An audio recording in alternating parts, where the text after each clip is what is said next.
Hey everybody, it's Sophie from Hotspot, and we are back with episode 3 of Hot Takes, which is our ESL One Raleigh Special. I'm here with our Dota 2 expert, Patrick Bonifacio. How are you doing, Patrick? Or Batrick? Yeah, doing great. It's currently 35 degrees outside, but My God. yeah, I've been yeah, so just Southeast Asia things. But yeah, been enjoying the tournament that you mentioned thus far. Even though it's on the other side of the world from me, I do manage to catch the games when it's like 9 a.m. here ish. So at least there's that.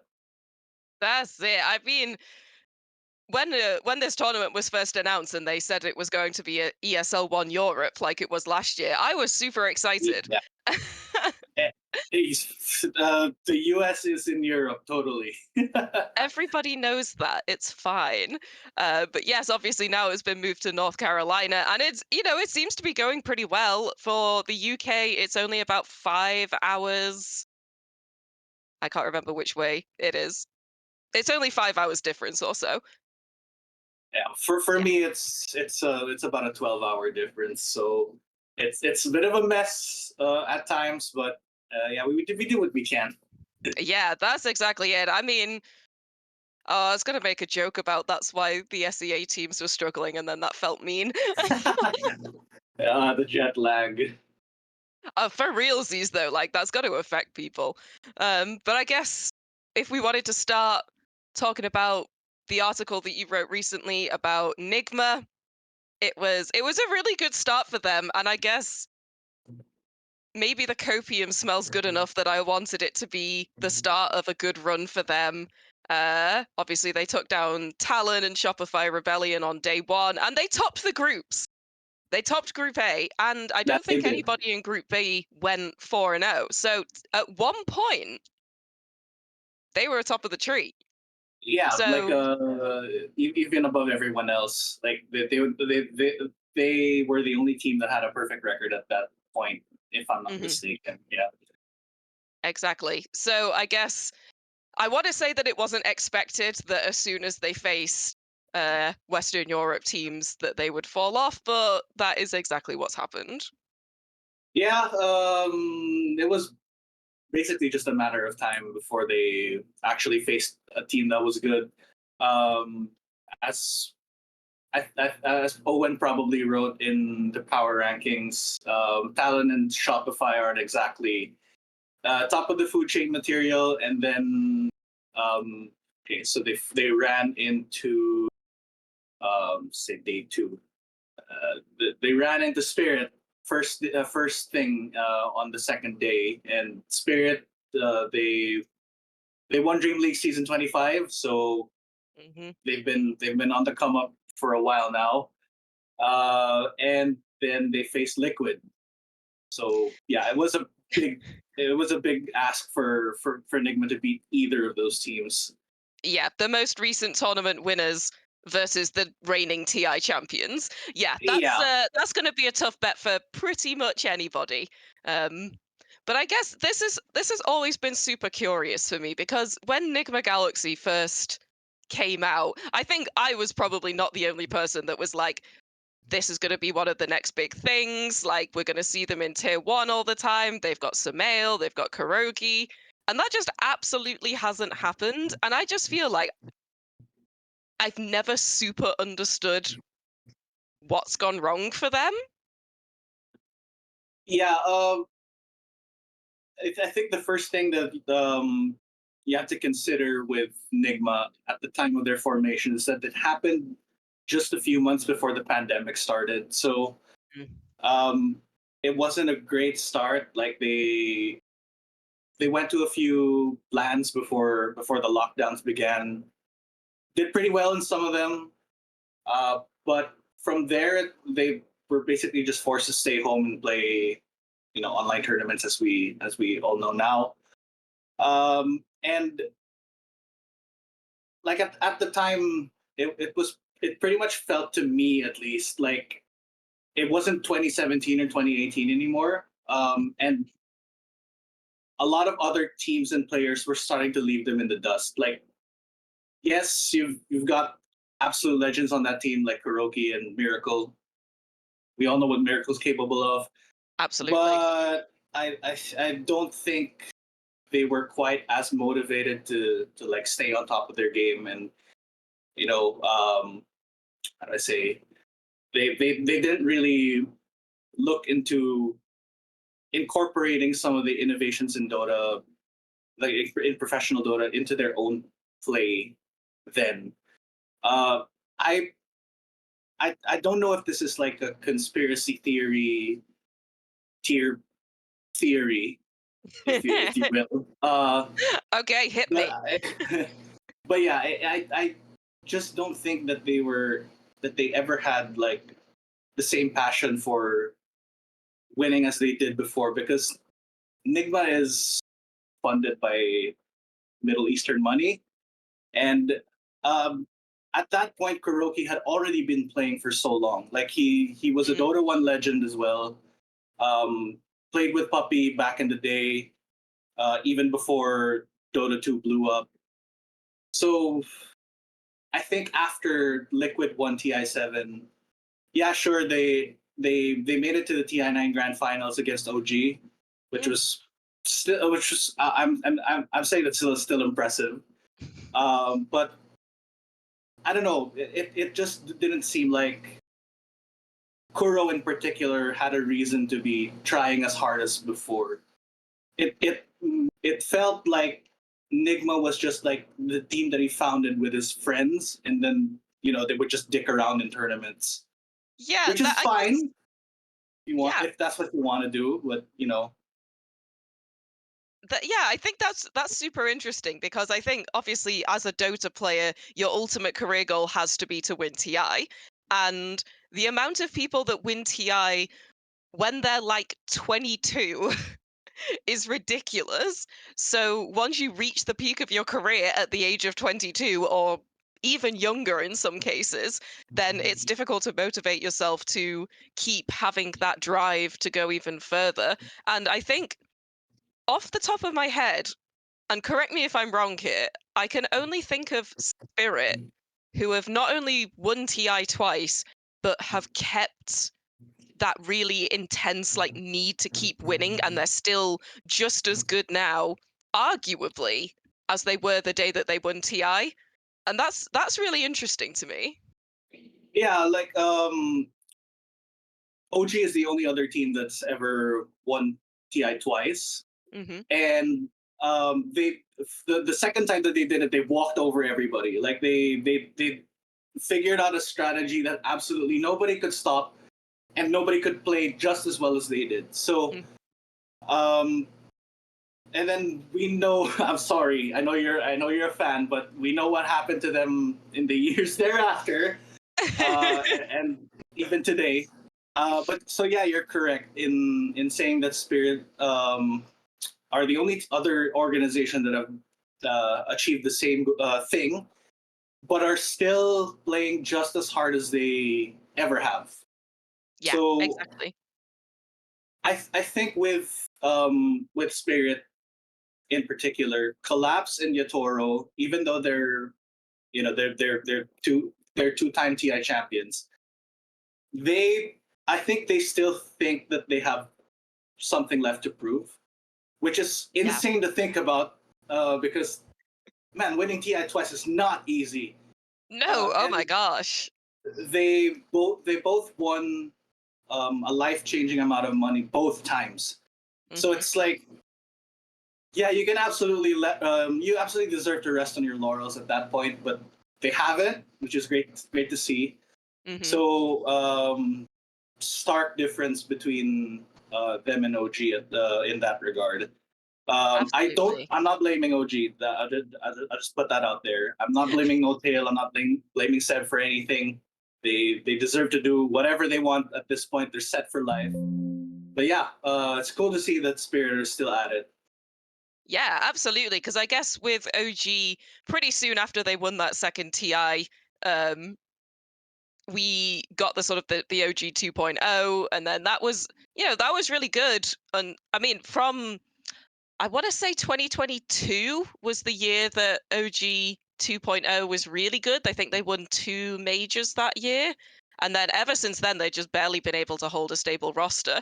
And I think every Dota player that I have ever talked to has talked about the importance of a stable roster. And that's something that Spirit have, I mean, it's not exactly the same.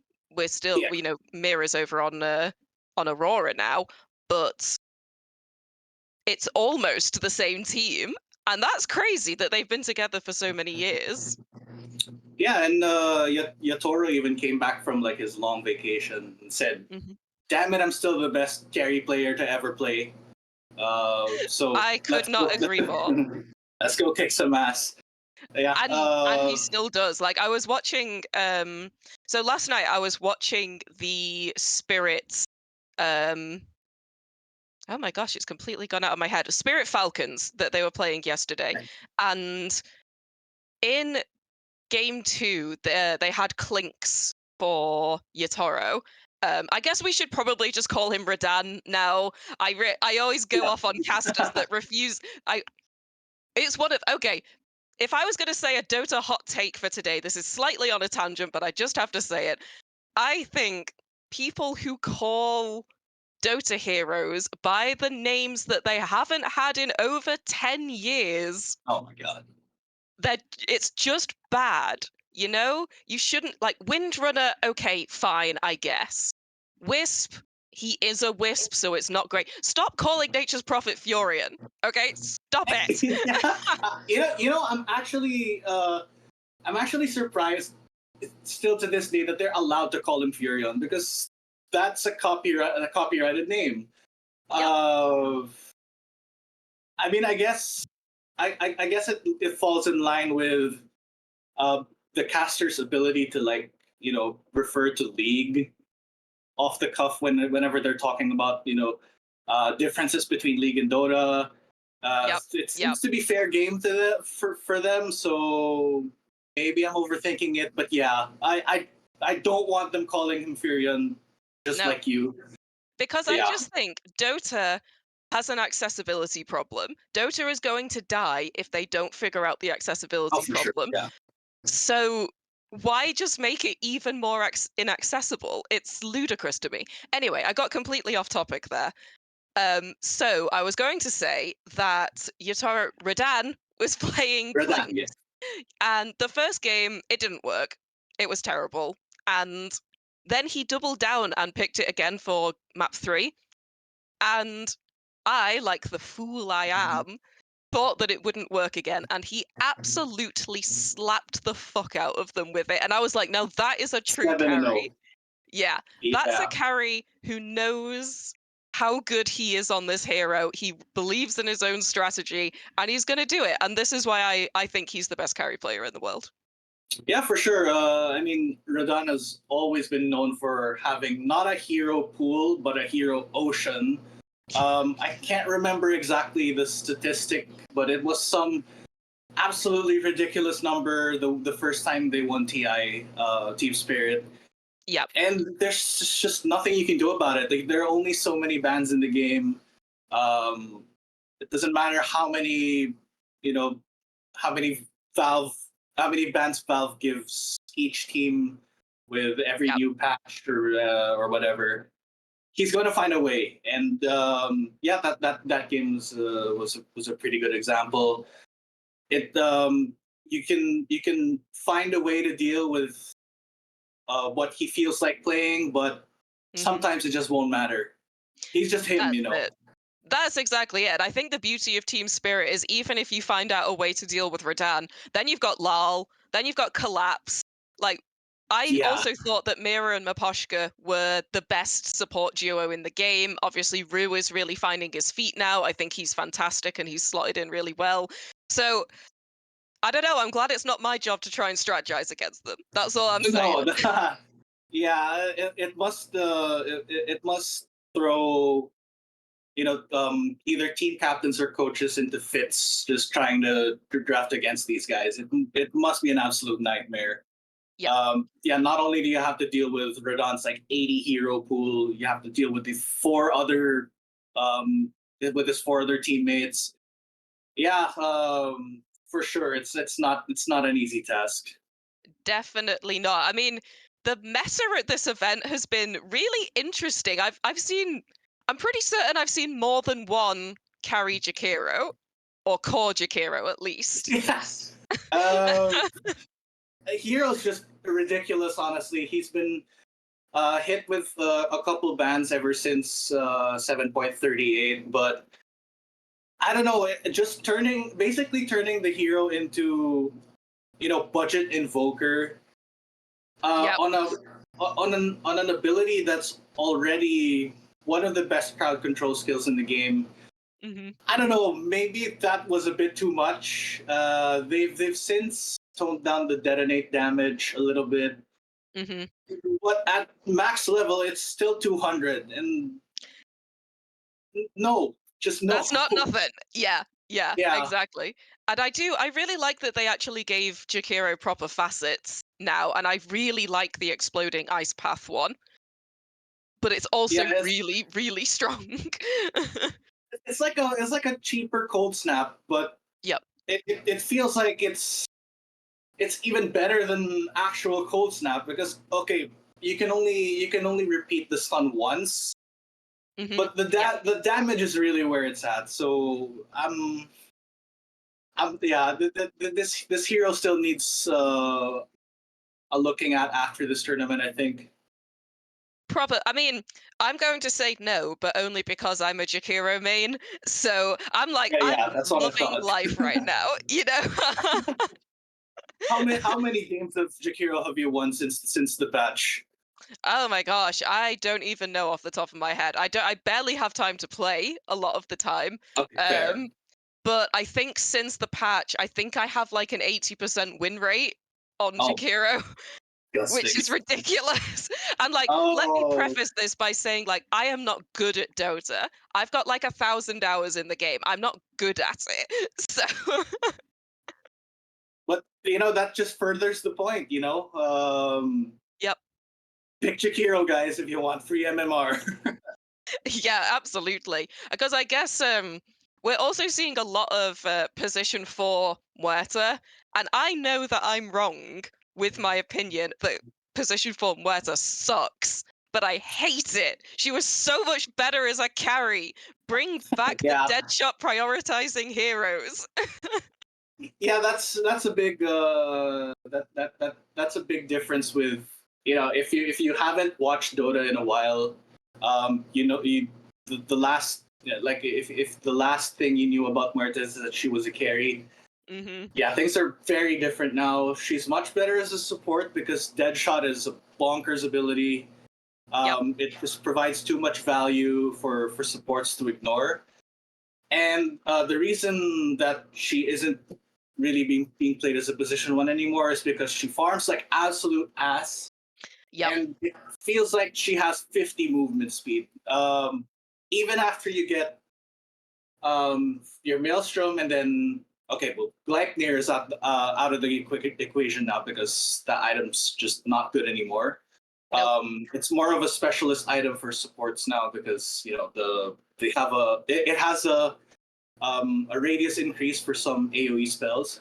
Hmm. But yeah, even after you get Maelstrom and then later Mjolnir, it still feels like it's not enough. Um, she moves like she walks like she's moving through molasses. So it's a carry hero where you need a farming item, a damage item, a BKB, and a mobility item like what's it called? Hurricane Pike. Yeah, that's the Ah, one. yep, yep. And you buy all that, and you And only then have 40 an minutes later, you rock up to the fight like, right, boys, it's time. yeah, and then even then, it's like you only have an 8-second window each team fight to do anything because Yep. you're so dependent on your ultimate. And by the So time you show up to those team fights 40 minutes later, the enemy carry is so farmed that none of it yeah, matters. yep. And then there's already so much gold going around on supports that the enemy supports will also have like 2 or 3 items bought just to specifically counter you. Like, Mhm. you're so easy to kite because you're slow. Um, and if you get kited, your ult just it goes by in a blink from what it feels like. So Yeah, yeah, yeah. it's she's not good as a carry anymore. I'm sorry. I know. Yeah, I mean, like as I say, I am fully aware that I'm incorrect in my opinion, because I think I wonder if you've also had this impression with these games. There's been a bunch of games at this tournament, and I've sort of had it on in the background, and I've thought, okay, based on what I can hear, this game must be like 60 plus minutes. Like this must be like a 70-minute game. And I turn around, it's like 35 minutes. It's like, what? Why is it going so fast? It's Yeah. like the late game just seems to be coming quicker and quicker into the game. And I Yeah, I wonder if think it has something to do with that. I think teams are just making a more conscious effort to play faster in this tournament in particular. I don't know if it's because they don't want to have to deal with tier 5 neutral items, because Mm, they're still pretty game changing, and even though they aren't necessarily like so dependent on RNG anymore, which is a good thing, by the way, yeah. that Oh they yeah, changed easy. that, Yeah.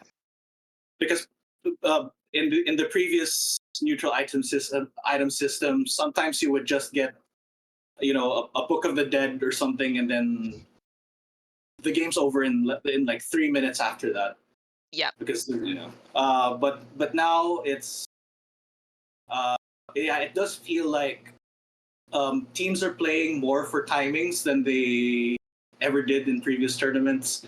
Mhm. And yeah, that's probably why we're seeing 35-40 minute games, even though it feels like it's much longer than that. Yeah, absolutely. Which, I'm not super mad about. I think we were in a really long game meta for a very long time, and I kind of like to see it just played out a little bit faster. That's good for me. Um, so I guess on the topic of meta, I'm going to start putting you on the spot now, Patrick, because I think we should play Ooh. a game. And the Okay. game that we're going to play is based on data that I am looking at on the Liquipedia page for ESL One Raleigh. And according to this page, there are 31 entirely uncontested heroes at this event, which first of all is buck wild. Like That's a that there lot, are yeah. that many. Um so if you can tell me 10 of these unpicked and unbanned heroes, you get a gold star. Oh boy. Okay, 10. That's 30. That's 33%. Okay, let's give this a try. I believe in you. You can Uh, take more than 10 guesses. okay. I'm not sure I have that many in me, but I'll give it a Hmm. shot. Okay. First, I don't know this for a fact, but because the hero has been completely out of the meta for a long time, I'm Hmm. gonna say Phantom Lancer is the first one. Uh, Yes. Yeah, PL okay, completely great. uncontested. Yeah. Hero provides zero value right now. So absolutely nobody's going to pick nor ban that hero. Yep. Let's see who else. Well, okay. An easy choice would probably be Meepo, because it's Meepo. Yes. You know what? Meepo. Has somebody picked Meepo? He's not on this list. Yeah, Meepo apparently has been picked twice. Really? Okay. Yeah. It doesn't say by who, but that's crazy. Ah. Who could that have been? Uh. Who's memeing? Yeah. Abed is not in this tournament. That's not that much I know. So okay. Well, that's interesting that he's been picked twice. Okay. Let's see who else. Arc Warden. Yep, Warden completely uncontested. Okay. Oh, I know. Weaver. Oh, good. Yeah, Weaver, you're right. Yeah, good one. Yeah. That that's not too surprising to me because they nerfed him pretty heavily in the recent patch. Yep. And it targeted support Weaver, if I'm not mistaken. Let me check Yes, the. I think I saw him as a carry the last time, but it definitely wasn't at this tournament. So Yeah, I think that was Fissure Universe or Dream League yep. when he was last really popular. Okay, I'm checking the changelog. Oh yeah, there we go. If the excuse me, if the host hero of any of the beetles from the swarm becomes invulnerable, the beetles die instantly. So that was Oh, huge, a really big nerf. yeah, So that's yeah, yeah, that sucks. Weaver's gone. How many is that now? That's four. You've got 3, Uh, but you've made 4 guesses. 3 out of 4 so far. Not too bad. So that's 75%. Hmm. Luna. Oh, good. No, Luna has been contested. Where's Oh, Luna? how many times? I am just trying to see. Where is she? Luna. Oh yeah, she has been picked. Oh, hang on. I clicked on it by accident. She's been picked 3 times. Oh, okay. Yeah. That I didn't expect that. Luna was one of the more popular picks at the carry position like several months ago. So I thought with the meta developing, she'd be out of it, but completely. But that's Yeah. pretty interesting. Oh wait, no, Okay, sorry. I've misread the data and misrepresented it to you horrendously. She's been picked once and banned twice. okay. Well, that's still that's still 3 instances of her being contested, which is more Yeah. than I expected. So okay, next one. This will be the sixth pick. Yep. I want to say Abaddon. Really? Yeah, Yep. because he's been nerfed steadily over the Oh last yeah. two minor patches. You know what? I said that with more surprise than I should have done. He has been contested, and I knew that because I saw it. And I thought that meant that he would be more more commonly, but no, he is on a 5.88% contention rate. So very Oh, low. okay. Still okay. Yeah. Um. Uh. Naga Siren. Going out Yeah. on a limb. I think that is a very safe bet, and I would have bet that as well. Except it does look like she got picked once. God Is this damn it. data correct? Really? Who is picking Naga these days? Yeah. Crazy. Alrighty. I know. Wouldn't have expected anyone to even try, but Yeah, here not we at all. are. Yeah, I mean, it looks like it lost, so that makes sense. Okay. So number 8. hmm Uh, I'm a little hesitant to say this because 3 and Amar are in the tournament, hmm but Broodmother maybe. Ooh. Also very close. So she got picked once and she did win. Ah, okay. Yep, So yep. what is my success rate so far? I don't know. I can't do maths on that. For me. Maybe Andrew can put the percentages on in post. Yeah. Uh, can have a counter later on. That's it. Uh, We okay, got so I 2 have more. 2 more. Uh, Faceless Void. Yeah, completely uncontested. Okay, yeah, there we go.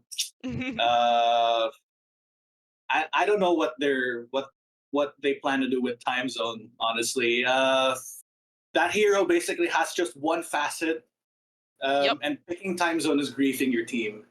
Yeah. Um, honestly, at this point, I think they would be better off just reworking it entirely or throwing it in the bin, coming up with something else. It was a good Maybe um, bring back backtrack. I don't know if that's healthy for the game, but Yeah, it anything was else at good this in point. theory, but the practice just absolutely no. It's terrible. I hate it. It's countered by walking out of it. Yep. That's yep. Which No, sort of defeats the not great. purpose of the hero. So Yeah, exactly. He's supposed to be able to just lock your entire team down for a few seconds with you not being able to do anything about it. But okay, exactly. maybe we can have something else in place of that. Okay, last one. Mm-hmm. Who's a hero that I feel like I haven't seen? Oh, okay. I think I have one, and it's going to be a surprise considering how popular he was in the last, like, I don't know, 3 or 4 patches. I'm Okay. gonna pick Alchemist. You're very close. He's been banned but not picked. Oh, okay, okay. Yep, How many yep. bans? Bear with me. Alchemist. He got banned once. So you're almost right. Oh, Almost. okay. Banned once, Yes, never picked. that's why it feels like I haven't seen him at all because Yep, he didn't get picked, but he did get banned once. Okay. yep, yep. I think you did pretty good there. I think that was good. Yeah, this feels like it wasn't a bad go at it. Definitely not. I think there's no one on the uncontested list that I'm like wildly surprised by. Um yeah, I don't think it's worth me taking the time to list all of them, but yeah, there's no one where I'm just like, "Huh, really?" Because the others are like um Axe, Chaos Knight, Dawnbreaker, Dazzle, Death Prophet, Earth Spirit, Void Spirit, Zeus. You know, Yeah. Oh, it, for Dazzle in particular, actually, yeah, it's not surprising at all that he's been uncontested because they gutted Nothel projection, which because he's the worst hero in the game, Patrick. I hate yeah, Dazzle. uh, he deserved it. Honestly, ridiculous ability. Uh, yeah, I'm not surprised that he's uncontested. Yep. Same with uh, who did I say? Yeah, Weaver was the one. Mhm. Phantom Lancer. Who else is on here? I'm looking at it now. Mm. I guess Oh, maybe Enchanter. Ench. Yeah, Ench Yeah, is a little bit surprising. yeah. There's with snaking around. There's always the threat of him pulling out the signature Enchantress, but I guess Mhm. at this point, even he thinks it's not good enough to be bringing to a land setting. So Exactly, and same with Miposhka. Like it's unparalleled what these guys can do with that yeah, with her. But it's yeah, I guess scary. I it's would not the never one. want to face him on that hero. No, I'm pretty certain they could just beat me one-handed. Like they don't even need to like quirr or anything. Yeah, Honestly. Okay, I feel like this event is I don't know, we're sort of in the wrap up territory here. I feel like I'm really enjoying this event, and I just wanted to very quickly before we finish shout out the content that they're doing in between the games, like the interviews, like the Slacks fucking with them in the booth. I love Lyrical. Lyrical is my favorite interviewer. Like Jenkins has been doing a really like I don't know, I just feel like they've lent hardcore into the memes and I love it. I love it. same. As a meme connoisseur myself, yeah, will never get old for me. Um, I understand that sometimes to some people's Slack's style can be a little bit grating, but I don't know. I can't get enough of it. Yep. Just let him loose. Honestly, um, The the most memes were charismatic rising man in forever. esports. Like not Dota, Yeah, esports. that man has no shame in it, and it's made he's made a career out of it. Kudos to Yep, you, Slacks. We love you. Never change. absolutely. Hell yeah. And what a note to end on. I love that. Thanks for joining us at Hot Takes today, guys. If this was your first time enjoying the podcast, please do like and subscribe and let us know what you like down in the comments.